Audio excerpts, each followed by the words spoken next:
എൻ്റെ പ്രിയപ്പെട്ടവരെ, ദൈവത്തിൻ്റെ കൈകളിലേക്ക് നിങ്ങളുടെ കൈകളെ പിടിപ്പിച്ചുകൊണ്ട് ഇന്നത്തെ ദിവസത്തിൻ്റെ സഞ്ചാരം ആരംഭിക്കുകയാണ്. അനുദിന അനുഗ്രഹ പ്രാർത്ഥനയിലൂടെ. കർത്താവേ, ഞങ്ങൾക്ക് വേണ്ടി ക്രൂശിക്കപ്പെട്ടവനെ, മരണത്തോട് കീഴ്വഴങ്ങിക്കൊണ്ട് ഞങ്ങളെ സ്നേഹിച്ചവനെ, നിൻ്റെ അനന്തമായ കാരുണ്യത്തെ ഞങ്ങൾ അനുസ്മരിക്കുന്നു. ഇന്നത്തെ ദിവസം നിൻ്റെ സ്നേഹം തിരിച്ചറിയാനുള്ള പുതിയ മുഹൂർത്തങ്ങൾ ഞങ്ങൾക്ക് നൽകണമെന്ന് പ്രാർത്ഥിക്കുന്നു. കർത്താവേ, അനുഭവങ്ങളുടെ അങ്ങേ അറിയുവാനും ആ അനുഭവത്തിൻ്റെ ബോധ്യത ജീവിക്കുവാനും ബോധ്യത്തിൻ്റെ സാക്ഷ്യത്തിൽ കർത്താവെ നിൻ്റെ മഹത്വത്തിൻ്റെ അടയാളമായി ഈ ഭൂമി പരിരസിക്കുവാൻ അങ്ങയുടെ മക്കളെ അഭിഷേകം ചെയ്യണമെന്ന് പ്രാർത്ഥിക്കുന്നു.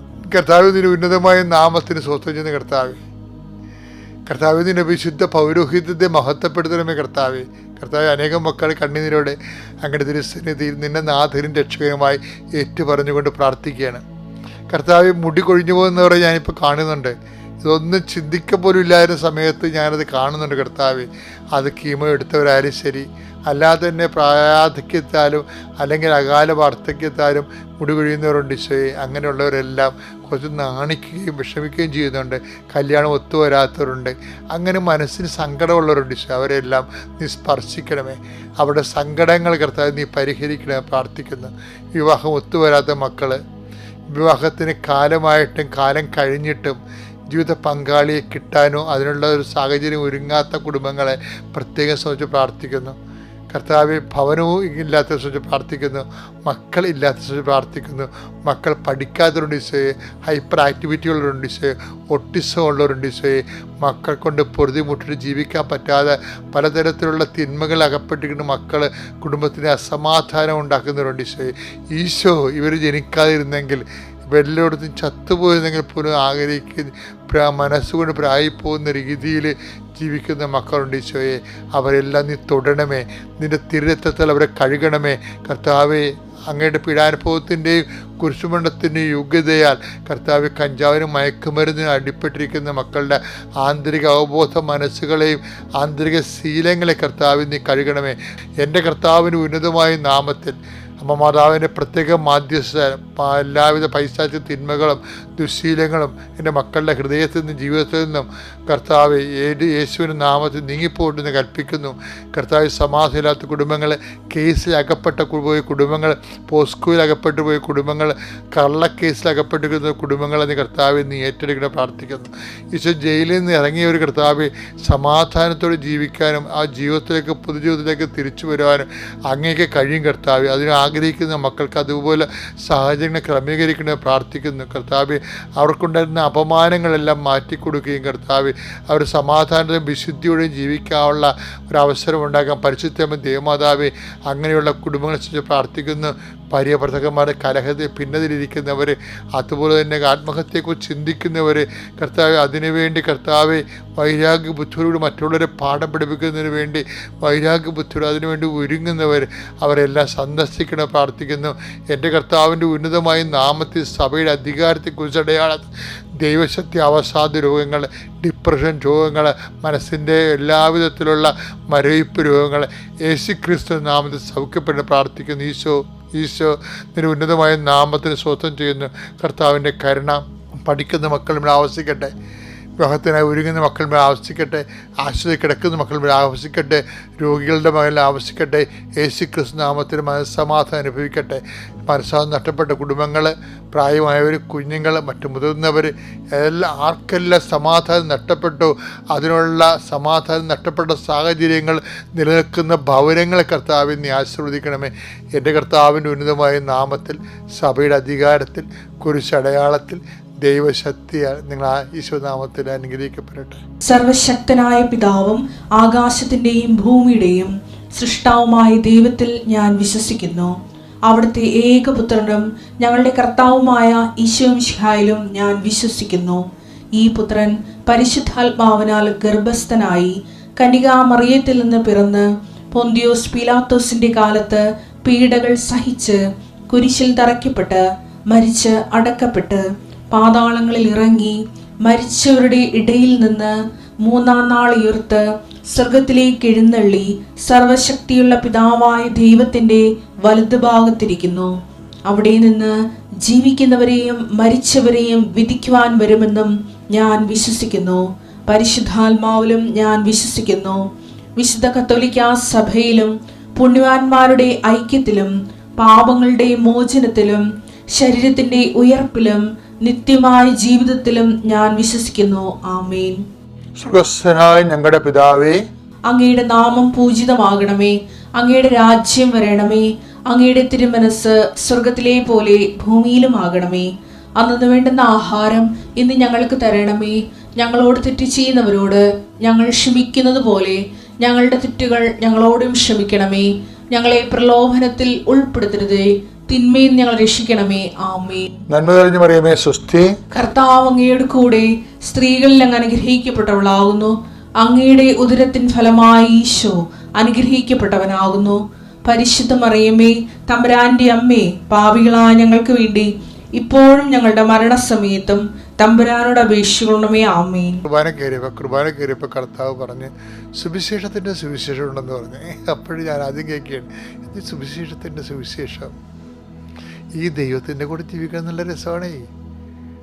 നമുക്ക് ദൈവത്തിന് നമ്മളെന്തിനാണ് നമ്മൾ പലരുടെയും കൂടെ ജീവിക്കാൻ വേണ്ടി ദൈവത്തിന് സഹായം തേടുന്നവരാണ് നമ്മൾ. അതാണ് നമുക്ക് പറഞ്ഞ കുഴപ്പം.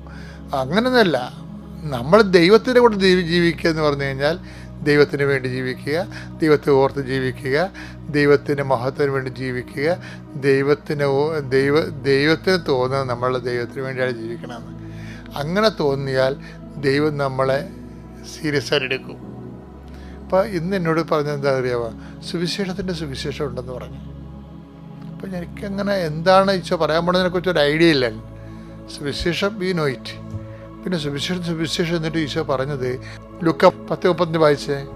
അടുത്ത ദിവസം അവൻ അടുത്ത ദിവസം വെച്ച് കഴിഞ്ഞാൽ ഈ മരണപ്രായമായ മനുഷ്യനെ,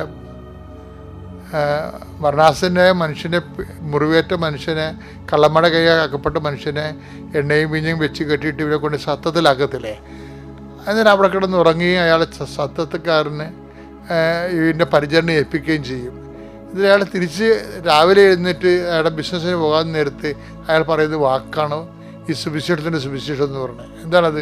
അടുത്ത ദിവസം അവൻ സത്രം സൂക്ഷിപ്പുകാരന്റെ കയ്യിൽ, നല്ല സമരക്കാരൻ സത്രം സൂക്ഷിപ്പുകാരന്റെ കയ്യിൽ 2 ദനാറ കൊടുത്തിട്ട് പറഞ്ഞു, ഇവന്റെ കാര്യം നോക്കിക്കൊള്ളണം. അപ്പൊ ഞാനിങ്ങനെ 4 കൊന്ത കഴിഞ്ഞിട്ടാണ് പിന്നെ ഈ കോൺഫറൻസ് കോളിന് ചുറ്റും നടക്കണ സമയത്തൊക്കെ അമ്മയെ എനിക്ക് അൾത്തറയിരിക്കണ അമ്മയെ ഞാനിങ്ങനെ ചെരിഞ്ഞ് നോക്കിക്കൊണ്ട് നടക്കും.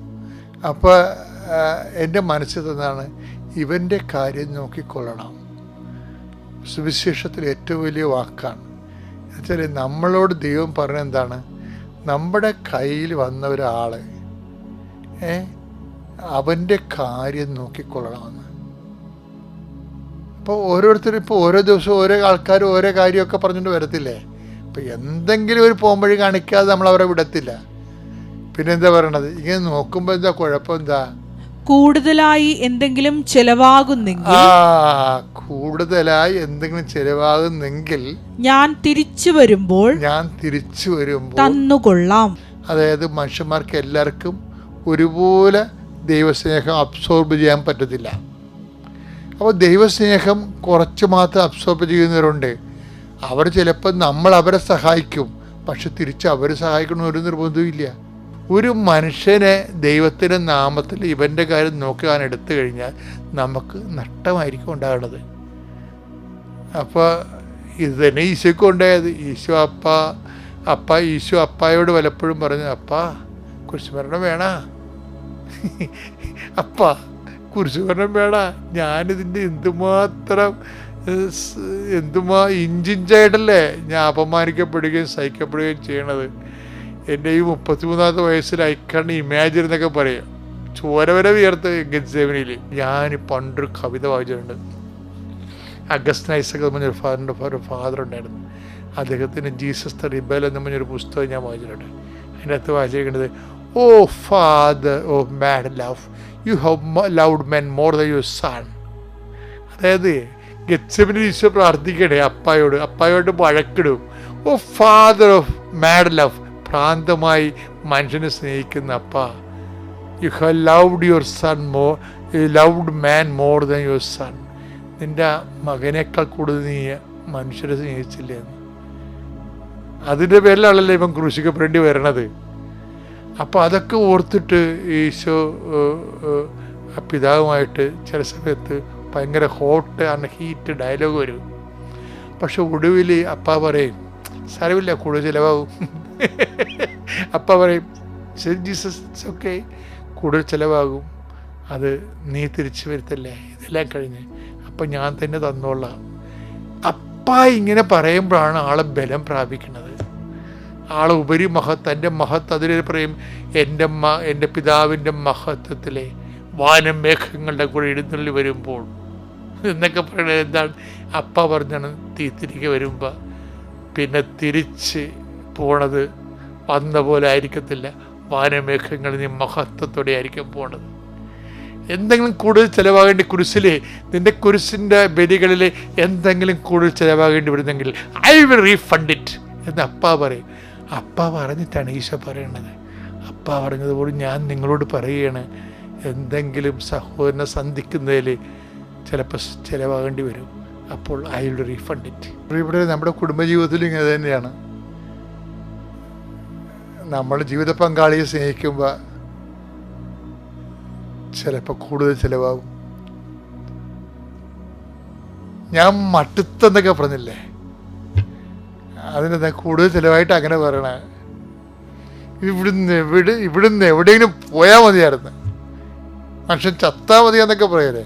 അപ്പം ഞാനീ പറഞ്ഞ കാര്യം ഓർക്കണം, കൂടുതൽ ചിലവാകുകയാണ്. എന്താണ് ഇത്? ഭർത്താവ് തരണമെന്ന് നിർബന്ധമില്ല. ഭാര്യയ്ക്ക് വേണ്ടി ചിലവാക്കിയത് ഭാര്യ തരണമെന്ന് നമുക്ക് നിർബന്ധമില്ല. ചിലപ്പോൾ ക്ഷമയാകാം, ചിലപ്പോൾ ദയയാകാം, ചിലപ്പോൾ നന്മയാകാം, ചിലപ്പോൾ വിശ്വസ്തതയാകാം, ചിലപ്പോൾ കൂടുതൽ ചിലവാകും. അപ്പോൾ ആര് തരും? ഞാൻ തിരിച്ചു വരുമ്പോൾ തരും, കർത്താവ് തിരിച്ചു തരും. മക്കളെ വളർത്തുമ്പോൾ അങ്ങനെയാണ്. ഇപ്പോഴത്തെ മക്കളെ വളർത്തുകയെന്ന് വെച്ച് കഴിഞ്ഞാൽ 50% പേർക്ക് നഷ്ടമല്ലേ? കാര്യം അവരുടെ ഒരു സന്ധിപ്പ് നമുക്ക് കിട്ടണില്ലല്ലോ. സന്ധിപ്പ് കിട്ടേണ്ട സമയത്ത് കിട്ടണില്ല. എന്നിട്ട് ഇന്ന് ഒരു അപ്പൻ എൻ്റെ അടുത്ത് വന്നിട്ടുണ്ടായിരുന്നു. ഇന്നൊരു ക്യാൻസർ രോഗിയായ അപ്പൻ എൻ്റെ അടുത്ത് വന്നിട്ടുണ്ടായിരുന്നു. അത് പ്രാർത്ഥിക്കുന്നതിനിടെ പറഞ്ഞു, എൻ്റെ അച്ഛ, എൻ്റെ മകൻ ദുബായിലാണ്, അവൻ എന്നെ വിളിക്കണില്ലെന്ന്. ഞാൻ പ്രാർത്ഥിച്ചു, അയാളെ ആശ്വസിപ്പിച്ച് വിട്ടു. വിളിക്കും തീർച്ചയായിട്ടും. പക്ഷെ അതല്ല, അങ്ങനെയൊക്കെ സങ്കടപ്പെടുന്ന എന്തുമാത്രം മനുഷ്യരാണ്. മക്കളെ വളർത്തിയിട്ട് കൂടുതൽ ചിലവാകുന്നവരില്ലേ? അപ്പോൾ എത്ര മക്കൾക്കിന് തിരിച്ചു കൊടുക്കാൻ പോയാലും മക്കൾ മരിച്ചു കഴിയുമ്പോഴായിരിക്കും ചിലപ്പോൾ അപ്പ, അയ്യോ എൻ്റെ അമ്മ, എൻ്റെ അപ്പൻ എന്നൊക്കെ പറഞ്ഞ് ഭയങ്കര ഫേസ്ബുക്കിൽ പോസ്റ്റൊക്കെ ഇടുന്നില്ലേ? ഈ അണ്ണന്മാർ അവർ ജീവിച്ചിരുന്നപ്പോൾ എന്താണെന്ന് നമുക്കറിയത്തില്ല. കൂടുതൽ ചിലവാകും ഉറപ്പാണ്. അത് തിരിച്ചു തരാൻ ഒരാളുണ്ട്. ഇതെല്ലാം ടാലിയാക്കാൻ വേണ്ടി ഒരാളുണ്ട്. അതാരാണ്? നമുക്ക് വേണ്ടി ക്രൂശിക്കപ്പെട്ടവൻ, നമുക്ക് വേണ്ടി ഉയർത്തി നിന്നേറ്റവൻ, നമുക്ക് വീണ്ടും വരാതിരിക്കുന്നവൻ. അവൻ തിരിച്ചു വരുമ്പോൾ ടാലിയാക്കും. Praise the lord. ദൈവികമായിട്ടൊരു അനുഗ്രഹം കിട്ടുന്നതിനുള്ള മെറിറ്റ് ചിലപ്പോൾ നമുക്ക് ഉണ്ടാകത്തില്ല. അതാണ് നമ്മുടെ കുറവായിട്ട് വരാൻ സാധ്യത. അപ്പോൾ ഈ 2 പ്രശ്നങ്ങളുണ്ട്. ഇത് ഇപ്പം നിങ്ങൾ ഉടമ്പടി വച്ചിരിക്കുന്ന എല്ലാ വിഷയങ്ങൾക്കും ഇത് 2ഉം ബാധകമാണ്. ചിലപ്പോൾ അത് മാനുഷികമായ തടസ്സമുണ്ടാകും, ചിലപ്പോൾ ദൈവികമായ തടസ്സമുണ്ടാകും. എന്നിട്ട് നമ്മൾ ഈ മാനുഷികമായ തടസ്സമുള്ള വിഷയം, ഇപ്പം നിങ്ങളുടെ ജപ്തി നടപടി, അല്ലെങ്കിൽ നിങ്ങളുടെ കല്യാണം ഒക്കണില്ല, അല്ലെങ്കിൽ നിങ്ങളുടെ മക്കളെ നിങ്ങൾക്ക് കിട്ടണില്ല, ജോലി കിട്ടണില്ല, ജോലി സ്ഥലത്തെ പ്രശ്നം, നിങ്ങൾക്ക് PR ആകുന്നില്ല, പെൻഷൻ കിട്ടിയിട്ട് അംഗീകരിച്ചിട്ട് നിങ്ങൾക്ക് കിട്ടണില്ല, ഇങ്ങനെ എന്തെല്ലാം പ്രശ്നമാണ്, ഇല്ലായ്മയെല്ലാം ഉള്ളത്. അതല്ല, ഈ പ്രശ്നങ്ങളെല്ലാം എന്തിൻ്റെങ്കിലും ഒരു ആബ്സെൻസാണ്.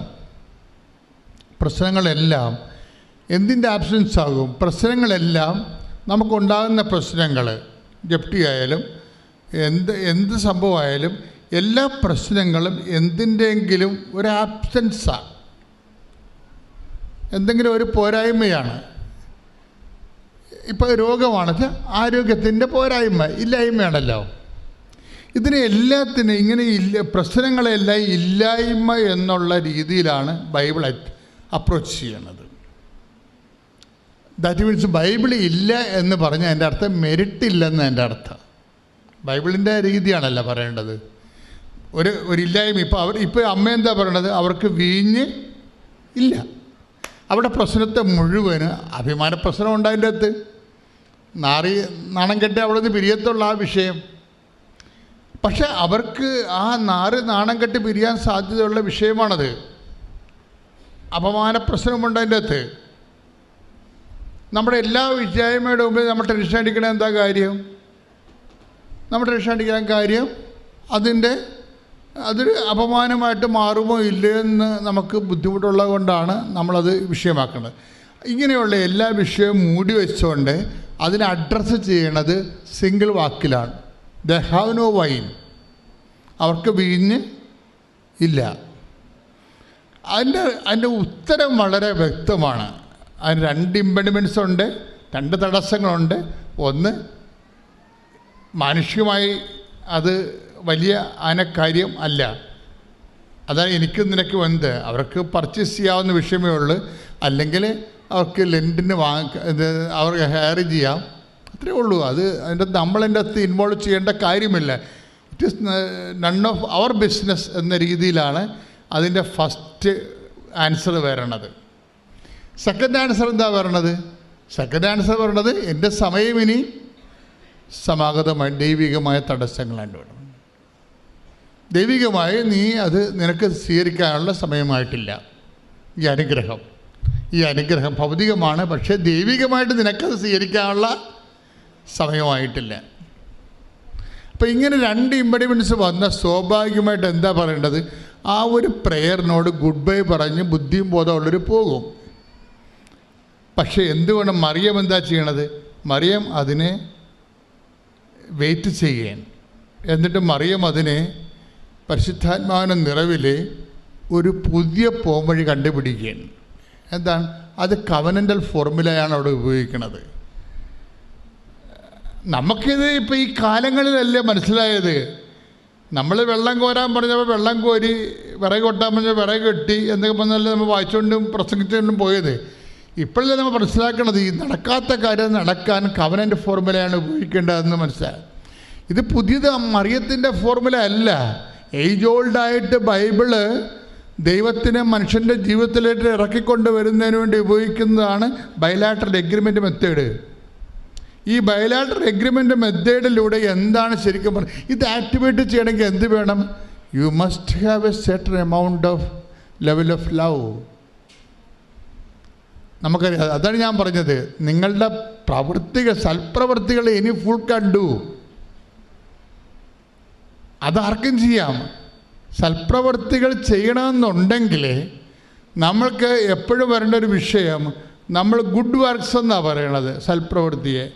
പക്ഷേ ബൈബിൾ ശരിക്കും ദൈവത്തിൻ്റെ മൈൻഡ് ആണ് നമ്മൾ തർജ്ജമ ചെയ്യണമെന്നുണ്ടെങ്കിൽ ഈ സൽപ്രവൃത്തികൾ ഗുഡ് വർക്കുകൾ അല്ല. ശരിക്കും പറഞ്ഞാൽ ദാറ്റ് ഈസ് ഗ്രേസ്ഫുൾ വർക്കാണ്, ഗ്രേസ് ഗിവിങ് വർക്ക്സിനാണ് ഈ പറയുന്ന ബൈബിൾ എപ്പോഴും സൽപ്രവൃത്തികളുടെ ഇവിടെ കുറഞ്ഞിട്ടാണോ ക്രിസ്തു ആഗതനാകേണ്ടി വരണത്?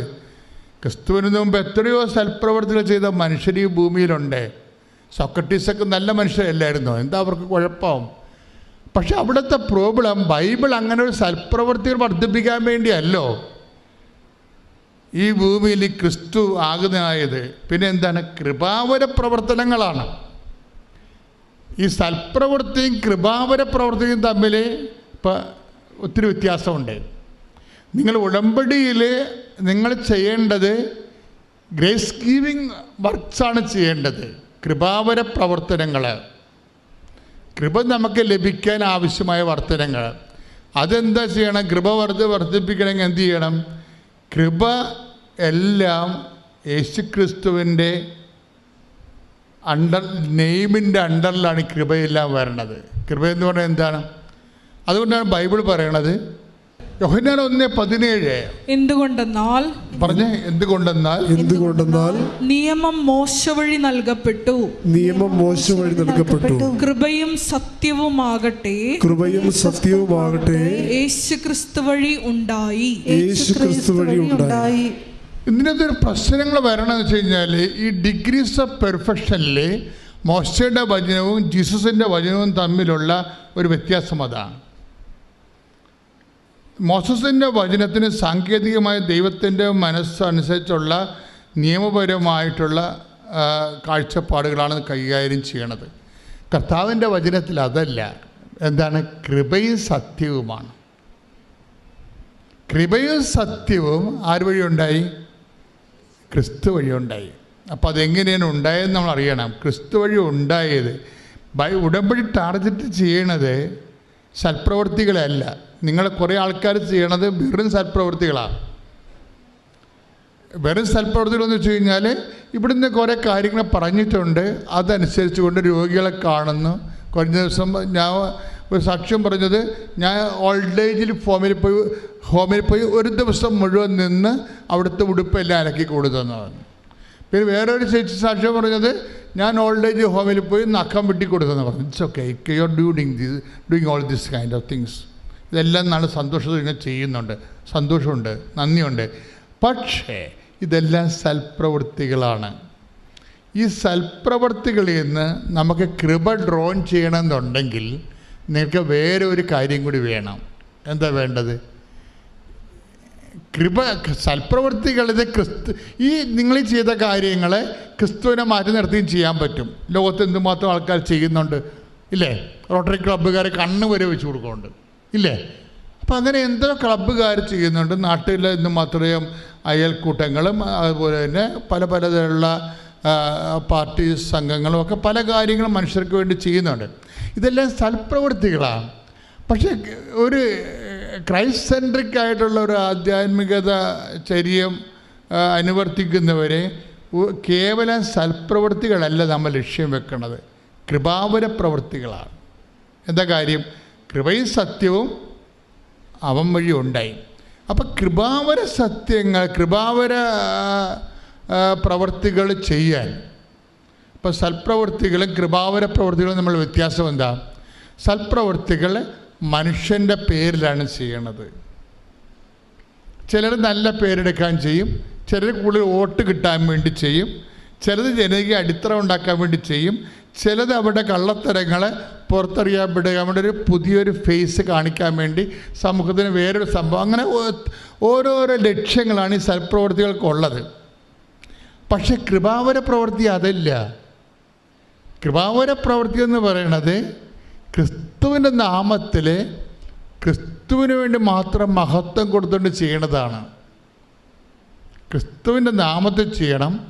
അതിൻ്റെ 10% ഗ്ലോറി ക്രിസ്തുവിന് മാത്രമാണ്. അതുകൊണ്ടാണ് ബൈബിൾ പറയണത് വലത് കൈ ചെയ്യണത് ഇടത് കൈ അറിയരുത്. മനുഷ്യൻ അറിയരുതെന്നായി പറയണത്. മനുഷ്യന്മാരറിയരുതെന്നാണ് പറയണത്. പക്ഷേ മനുഷ്യന്മാർ അറിയുന്ന വെച്ചാൽ എല്ലാ കാര്യവും പാത്തും പതുങ്ങും ചെയ്യണമെന്നല്ല. മനുഷ്യൻ അറിഞ്ഞില്ലെങ്കിലും അറിയിക്കാൻ വേണ്ടി നിങ്ങളെ പ്രത്യേകിച്ച് മത്സരി പിടിക്കരുതെന്നെ അർത്ഥം. ശ്രദ്ധിക്കട്ടെ. ഹല്ലേലൂയ,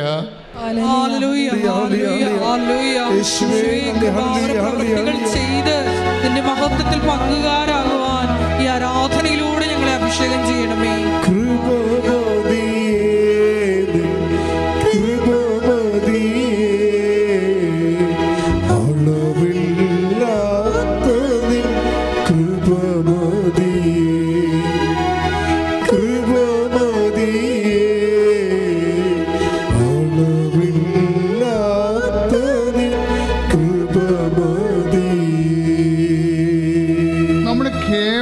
വിശ്വാസത്തിൽ നിന്ന് സൽപ്രവൃത്തികളിലേക്കും പിന്നെ കൃപാവര പ്രവൃത്തികളിലേക്കും സഭ വെളിപാടുകളുടെ പൂർണ്ണതയിലേക്ക് പോകുന്നത് കാലങ്ങൾ കൊണ്ടാണ്, ഒറ്റയടിക്കല്ല.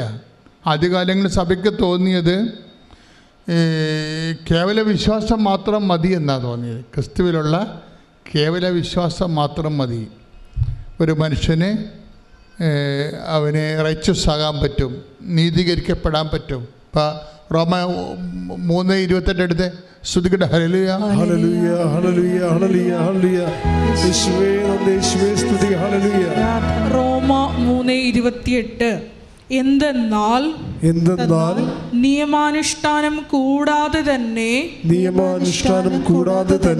വിശ്വാസത്താൽ മനുഷ്യൻ നീതീകരിക്കപ്പെടുന്നു എന്ന് നാം അനുമാനിക്കുന്നു.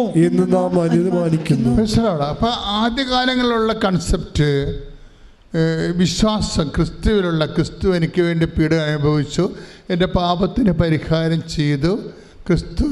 അതുകൊണ്ട് തന്നെ ആ ക്രിസ്തുവിൻ്റെ പരിഹാരത്തെ വിശ്വസിച്ച് കഴിഞ്ഞാൽ തീർച്ചയായിട്ടും എനിക്ക് നിത്യരക്ഷ ലഭിക്കുമെന്നുള്ള ഇനീഷ്യൽ, ഇതിന് ഇനീഷ്യൽ ജസ്റ്റിഫിക്കേഷൻ എന്നാണ് പറയുന്നത്. പ്രാഥമിക നീതീകരണം. അപ്പോൾ ഈ ഒരു സഭാകൂട്ടങ്ങൾ ഈ പ്രാഥമിക നീതീകരണം മതിയെന്ന് മാത്രം കടപിടുത്തം പിടിച്ചുകൊണ്ട് സൽപ്രവൃത്തികൾ പൂർണ്ണമായിട്ട് ഒഴിവാക്കിയുണ്ട്. ഇപ്പോൾ കത്തോലിക്ക സഭയെ സംബന്ധിച്ചിടത്തോളം 50,000-ഓളമാണ് ആതുര കേന്ദ്രങ്ങളുള്ളത്. ഇത് മാത്രമാണ്. അതായത് നമ്മൾ എന്തുമാത്രം ആതുര സേവന കേന്ദ്രങ്ങളാണ് സഭയ്ക്കുള്ളത്. ഒരു പക്ഷേ ലോകത്തെ ഏറ്റവും കൂടുതൽ ആതുര സേവന കേന്ദ്രങ്ങളുള്ളത് സഭയ്ക്കാണ്. അത് സഭ എന്താ ഫോളോ ചെയ്യണത്? വിശ്വാസം മാത്രം പോരാ, പിന്നെ എന്താണ്? പ്രവൃത്തി കൂടി വേണം. അത് പറയാൻ കാരണം എന്താണ്? അത് ഈ സെൻറ്റ് പോൾ തന്നെ പിന്നീട് തീത്തോസിലേക്ക് വരുമ്പോൾ, തീത്തോസ് 3:8 എടുത്തേ, 3:8 ശ്രുതിക്കട്ടെ. ഹല്ലേലൂയ ഹല്ലേലൂയ ഹല്ലേലൂയ ഹല്ലേലൂയ യേശുവേ നന്ദി, ഹല്ലേലൂയ ഹല്ലേലൂയ ഹല്ലേലൂയ യേശുവേ സ്തുതി, ഹല്ലേലൂയ ആരാധന. കൈകൾ വീശി ആരാധന യേശുവേ ആരാധന. തീത്തോസ് 3:8 ഇപ്പറഞ്ഞത് സത്യമാണ്. ഏറ്റു പറഞ്ഞ ഈ പറഞ്ഞത് സത്യമാണ്. ദൈവത്തിൽ വിശ്വസിച്ചവർ സൽപ്രവൃത്തികൾ ചെയ്യുന്നതിൽ ജാഗരൂകരായിരിക്കാൻ വേണ്ടി ഇക്കാര്യങ്ങളിൽ നീ സമ്മർദ്ദം ചെലുത്തണം എന്ന് ഞാൻ ആഗ്രഹിക്കുന്നു. ഇവയെല്ലാം ശ്രേഷ്ഠവും മനുഷ്യർക്ക് പ്രയോജനകരവുമാണ്. അതിൻ്റെ പ്രശ്നത്തിൽ സൽപ്രവൃത്തികൾ ആദ്യം വിശ്വാസം മതി എന്ന് പറഞ്ഞ സെൻറ്റ് പോൾ തന്നെ കുറച്ച് കഴിയുമ്പോൾ മാറും. 10 കൊല്ലം കഴിയുമ്പോൾ മാറും. റോമാലേഖനം എഴുതി 56-ലാണ്, ടൈറ്റസ് എഴുതി 66-ലാണ്. 10 കൊല്ലം. 10 കൊല്ലത്തിന് ശേഷം കഴിയുമ്പോൾ അദ്ദേഹത്തിന് മനസ്സിലായി വിശ്വാസം മാത്രം പോരാ, പിന്നെന്താണ്? അപ്പോൾ നമ്മൾ ദൈവത്തിൻ്റെ കാര്യങ്ങൾ അറിയണത്, ദൈവത്തിലിങ്ങനെ ജീവിക്കുന്ന അനുസരിച്ച് ക്രൊണോളജിക്കലായിട്ട് നമ്മൾ ജീവിച്ച് വരുമ്പോഴല്ലേ ദൈവം ഓരോരോ കാര്യം നമുക്ക് വെളിപ്പാടിൻ്റെ പൂർണ്ണതയിലേക്ക് നമ്മളെ കൊണ്ടുവരണേ. അങ്ങനെ വരാൻ കാരണം എന്താണെന്ന് വെച്ച് കഴിഞ്ഞാൽ, ഇപ്പോൾ AD 56 വിശ്വാസം ഒരാൾ നീതീകരിക്കപ്പെടുന്നത്, നിത്യരക്ഷ പ്രാപിക്കണത് അയാൾ വിശ്വാസം മൂലമാണെന്ന് മതി. പക്ഷേ അതിനിടയ്ക്ക് യാക്കോബ് ഒരു 5 കൊല്ലം കഴിഞ്ഞപ്പോൾ യാക്കോബ് പറഞ്ഞ് ഇത് നടക്കുമെന്ന് തോന്നുന്നില്ല. യാക്കോബ് ഒരു 60 ആയപ്പോൾ, AD 56 റോമാലേഖനം എഴുതുന്ന 60 ആയപ്പോൾ യാക്കോബ് പറഞ്ഞ് അത് പ്രവൃത്തി വേണമെന്ന് പറഞ്ഞ്. അങ്ങനെയാണ് സൽപ്രവൃത്തി വരണത്. യാക്കോബിൻ്റെ ലേഖനം എടുത്ത് 2:24. യാക്കോബ് 2:24 മനുഷ്യൻ വിശ്വാസം കൊണ്ട് മാത്രമല്ല പ്രവൃത്തികളാലുമാണ്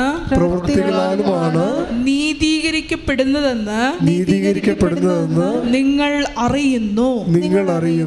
56 കർത്താവ് ജനിച്ച് ഒരു 56 വർഷം കഴിയുമ്പോൾ നമ്മൾ സെൻറ്റ് പോളിൻ്റെ ആദ്യത്തെ ലേഖനം പുറത്തു വരുന്നത് റോമ. അവിടെ പറയുന്നത് എന്താണ്? വിശ്വാസം മതി, നമ്മൾ ക്രിസ്തുവിലുള്ള വിശ്വാസം കൊണ്ട് നമ്മൾ നീതീകരിക്കപ്പെടും. അപ്പോസ്തലന്മാരുടെ ഇടയിൽ ചർച്ചയായി. പിന്നെ ജെറുസലേം സൂനദോസ് തുടങ്ങാൻ നേരത്ത് സൂനദോസിൻ്റെ ഇടയ്ക്ക് കൃത്യമായ ഐഡിയ കിട്ടാൻ വേണ്ടി യാക്കോബ്, കർത്താവിൻ്റെ സഹോദരൻ യാക്കോബ് പറഞ്ഞു, വിശ്വാസം മാത്രം പോരാ, സിനഗോഗ് ശ്രദ്ധിക്കണം. ജെറുസലേം സൂനദോസ് നടന്നുകൊണ്ടിരിക്കണം ആദ്യത്തെ. അപ്പോൾ നിങ്ങൾ അവിടെയാണ് യാക്കോബ് അഡ്രസ്സ് ചെയ്യണത്. വിശ്വാസം മാത്രം പോരാ, മറിച്ച് എന്ത് വേണം? പ്രവൃത്തി വേണം. യാക്കോബിൻ്റെ ഈ ലേഖനമാണ് ലോകത്തെ മാറ്റി കളഞ്ഞത്.